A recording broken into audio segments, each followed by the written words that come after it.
सबसे पहले तो राव नरबीर सिंह जी नमस्ते, आदाब अर्ज।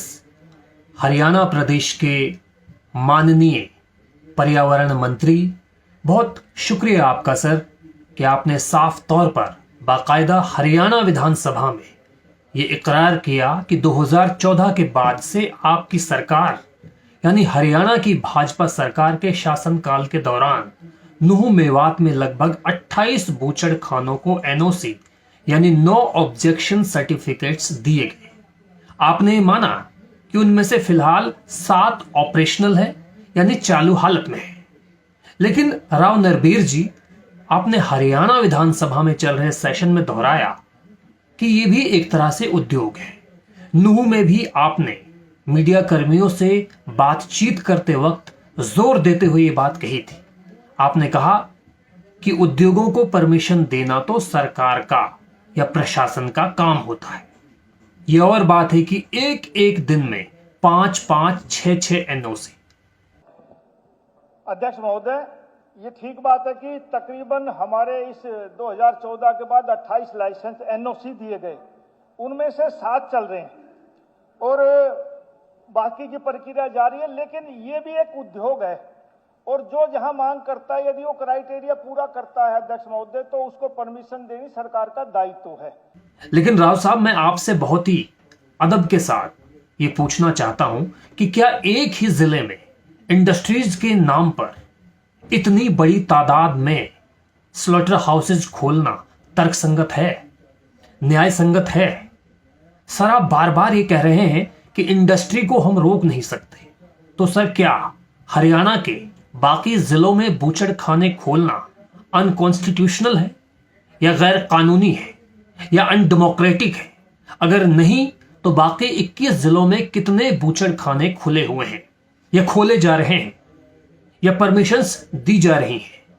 कहीं ऐसा तो नहीं कि जाने अनजाने हम इन बूचड़ खानों का सारा वजन एक ऐसे पिछड़े जिले पर डाल रहे हैं जिसे आपकी ही सरकार ने एस्पिरेशनल डिस्ट्रिक्ट घोषित किया हुआ है?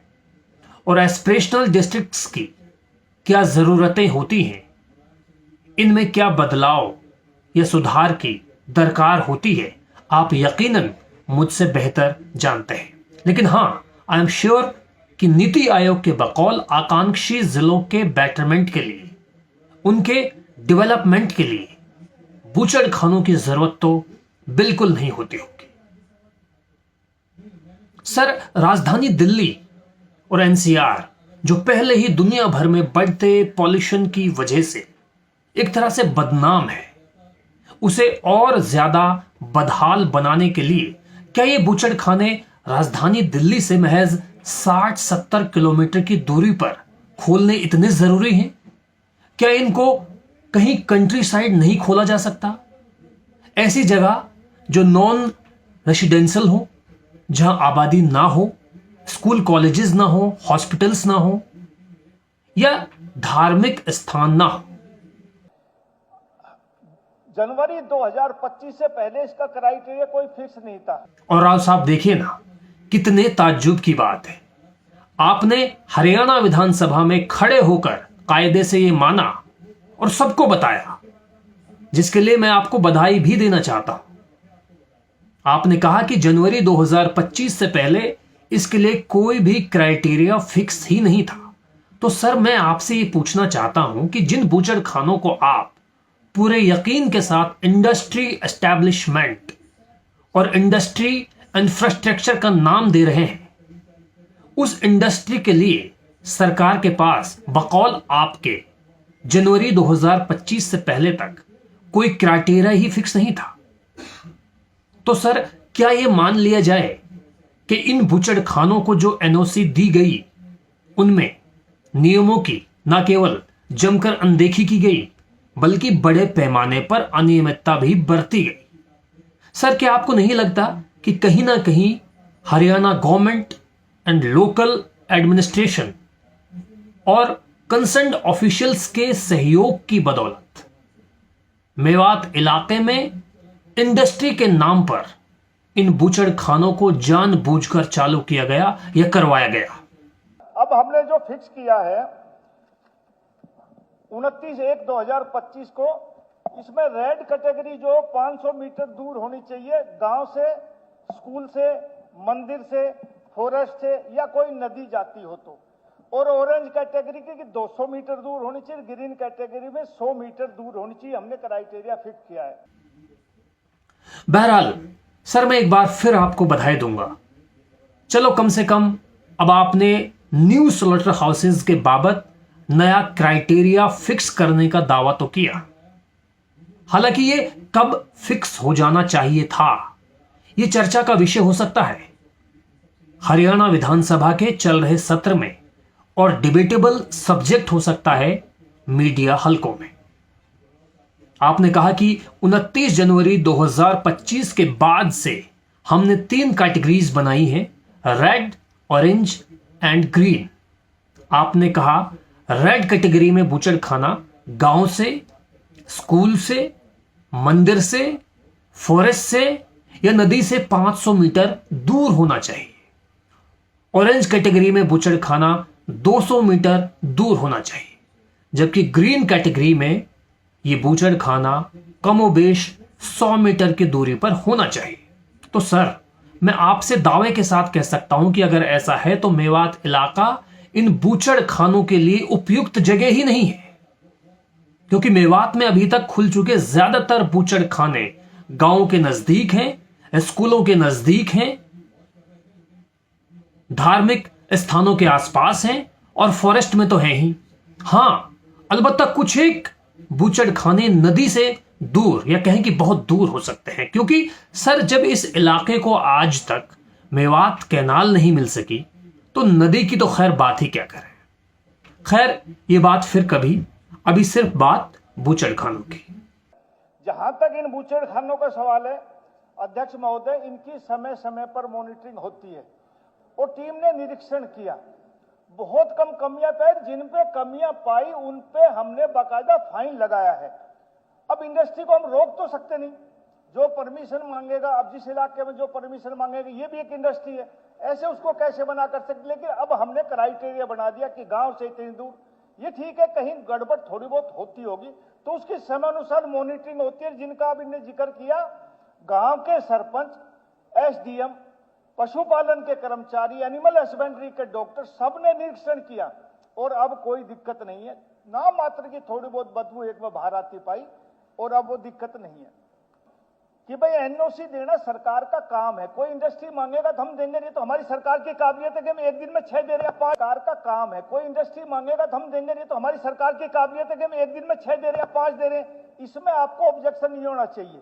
और अभी ये मेरे पास है, संयुक्त कमेटी ने बूचड़खानों का निरीक्षण किया, उसमें एसडीएम थे, उसमें और सरपंच भी थे, और मांडी खेड़ा गांव और 3-4 की, उसमें अलग अलग नाम है, बीडीओ पीओ भी था, सरपंच भी थे, पशुपालन विभाग का एसएमओ डॉक्टर कृष्ण था, अजीत सिंह बीडीओ पे थे और कई आदमी थे। सर, आपने कहा कि बीच बीच में स्थानीय सरपंच और स्थानीय प्रशासनिक अधिकारियों की मौजूदगी में इन बूचड़खानों की मॉनिटरिंग की जाती है, टीम जाती है, रिपोर्ट सौंपती है। सर, मैं बहुत सम्मान और उम्मीद के साथ आपसे कहना चाहता हूं कि अगर मॉनिटरिंग से इस प्रॉब्लम का सॉल्यूशन हो चुका होता तो क्या आज पूरे मेवात में लोग बूचड़खाने के खिलाफ एक सुर में आवाज बुलंद करते, आम लोग पंचायतें नहीं करते, दिल्ली से लेकर चंडीगढ़ तक की दौड़ धूप नहीं करते। इस मुद्दे पर विधानसभा में इसलिए चर्चा की जा रही है क्योंकि नुहू मेवात के तमाम विधायक इस विषय पर संजीदगी से अपनी बात को स्पीकर सर के सामने रख रहे हैं। आपने कहा कि जहां जहां कमियां पाई गई वहां वहां फाइन यानी जुर्माना भी लगाया गया। तो आप मान रहे हैं ना सर कि कमियां तो हैं ही इन बूचड़खानों में। तो फिर क्यों ना इस इलाके को, जो कि आपका भी अपना इलाका है, इन बूचड़खानों से परमानेंट निजात दिलाई जाए। राव साहब, अब बात बिरादरी लेवल की। मैं यकीन के साथ कह सकता हूं कि आपकी मेवात की 3600 बिरादरी में बहुत इज्जत है, लोग आपका सम्मान करते हैं, शायद इसलिए कि मेवात के लोग आपको अपना मानते हैं और अपनों से उम्मीदें होती हैं। ऐसे में आपको भी उम्मीदवारों की उम्मीदों पर खरा उतरना चाहिए, क्योंकि उम्मीदवार की उम्मीदवारी खास मायने रखती है। ये तो आप हमसे बेहतर जानते हैं। आखिर में बस एक और बात ऐड करना चाहता हूं कि आपसे इतना कुछ इसलिए शेयर किया कि आप हमारे स्टेट के एनवायरमेंट मिनिस्टर हैं। आप पर पूरे हरियाणा प्रदेश के पर्यावरण का जिम्मा है और इस जिम्मेदारी में आपके साथ खड़े हुए हैं हरियाणा के मौजूदा मुख्यमंत्री श्री नायब सिंह सैनी जी। आपकी ही तरह नायब सिंह सैनी जी के नरम मिजाज की भी मेवात की 36 बिरादरी कायल है, जैसे पूर्व मुख्यमंत्री श्री मनोहर लाल खट्टर जी के बारे में पॉजिटिव है। उम्मीद है आप सब मिलकर मेवात को बूचड़ खानों की इस गंभीर समस्या से छुटकारा जरूर दिलवाएंगे। सर, आप सब बखूबी जानते हैं कि मेवात क्षेत्र में पहले ही शिक्षा की बेतहाशा कमी है। लोग टैंकरों से खरीद खरीद कर पानी पी रहे हैं। बहुत बड़ी आबादी ने रेल तक नहीं देखी है आज तक। दिल्ली अलवर रोड को 4 लेन करने की डिमांड आजादी के बाद से ही की जाती रही है। बेरोजगारी चरम पर है। महिलाओं में बड़े पैमाने पर खून की कमी है। इन सब चुनौतियों से मुकाबलों के बीच उन पर बूचड़ खाने भी लाद दिए गए हैं, जिससे कि उनकी बची हुई जमीन के भी हाथ से निकलने के आसार बढ़ चुके हैं। सेहत बिगड़ने के चांसेस में इजाफा हो चुका है।